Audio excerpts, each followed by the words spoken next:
So, what is Intimacy Fest and why should you go? I'm here with David Buddha, Oh, Dave Buddha sure.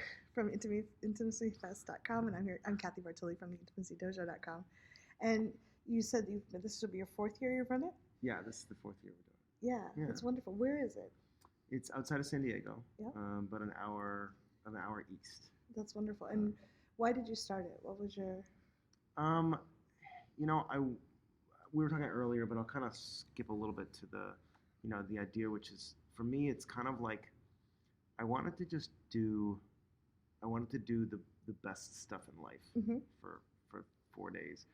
Reed was talking earlier about like how we can get too caught up in the loop of self-development and doing things that will get us the rewards, But never actually but experiencing life. never, yeah, like we're always like doing something so that we can get the reward. We're always like making the money so we can get the house, so we can get the love, or we can, we're becoming more attractive so we can get the partner, so we can get the sex. And we don't actually experience sex or the But it's or like the we're love spending or so the... much time trying to get the thing that we forget that you can also just ask for a hug, Mhm. or you can ask someone if they want Yeah, to have sex. we're so or busy you we're can not just, even like, noticing anybody around us. You can kind of just have, you can have some time where you just get the things that is, I feel like, what the rewards are of life. Now that's subjective for me. Not everybody loves hugs, cuddling, intimacy, and that stuff. But Well, hey, then- I'm just making the assumption Then there's a they lot of should people that do. probably should go to your event. Yeah, and so I decided, okay, well, my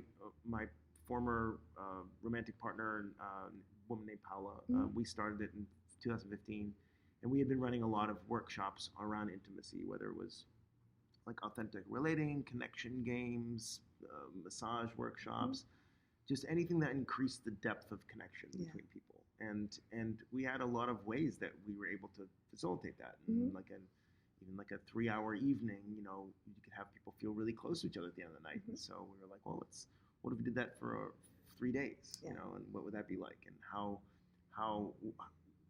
and it wasn't initially designed to be like a transformative event, again, because I just think that we have enough of that stuff. Most of us, not my parents, but other people. But, the people that have it have the plenty people that of it. have it have enough of it. The people that don't have it And need they're not more going of to it. shove anyway. Yeah, so it's like, so I thought, well, it wasn't supposed to be transformative, but for a lot of people, the depth that we go or what happens there is kind of something that they can't necessarily go back from. Yeah. Which, Wow. so I like to say that sometimes we really spoil people.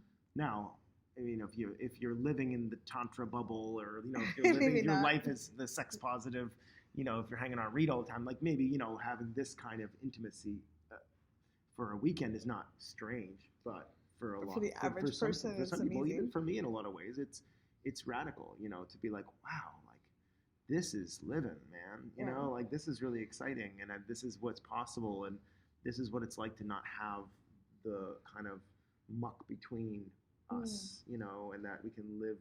And in a lot of ways, Intimacy Fest is really is hard. I mean, it's not, it's like we really invite people to like be really honest about what's between each other, and that's the kind of stuff that at first it's hard, but then you're like, ooh, yay, openings and things like that. So is it camping? Like, where do people stay when they're out? Yeah, the first 3 years, we're having it at a different place this year, and it's there's camping, and then there's also like we have some private rooms, and then there's like a 2-story retreat house where people can sleep upstairs too, nice. in like a little bunk room. And so there's different layers, different levels of whatever luxury you want. Sounds lovely. It's and nice. Yeah, what's a typical day? Like if I was going to come, what would I expect? So a typical day is well, one of the things I put in, which I love, is like a wake up service, because I personally love being woken up. I hate having my alarm set. I'm constantly listening to it. It's the worst. It actually reminds me, I was in the Navy, and I went to school at the Naval Academy, and the first summer that I was there, which was kind of this boot camp summer, it's not pleasant, the whole point, of course, but they woke you up. Yeah. Now, they woke you up with like pots and pans and stupid shit like that. That's not your wake up service, right? But at the same time, like for me, I always had this like when I had to wake up to an alarm clock and I had to get up for something, there's always like this slight possibility that I won't get up. When it's someone else's When responsibility it's to wake someone me, else's I can really responsibility, sleep I love nicely. it. Yeah. I love it. So you don't use the pots and pans. Don't use the pots Okay, and pans. good. Thank We you. use little ding things maybe, but I have we have a few handful of volunteers that go around and do that, and you can say, hey, I like to be woken up with like a back scratch or whatever. Oh, how fun! And so mutual you yeses wake and... up, you can make requests, or otherwise they'll just be like, hey, maybe tap you or something. But so people wake up around 8. There's some personal time till about 9. We do some like movement and just kind of general like slow waking up of things, and then around 10 we eat until about 11. 11 to 1 is usually a Read Mahako workshop block. Probably heard of Read Mahako. Yeah, it's around. And then from 1 to 3 we have personal time. And the land we do it on is really beautiful. It's great. Yeah. People get to go swim in the pool or do whatever.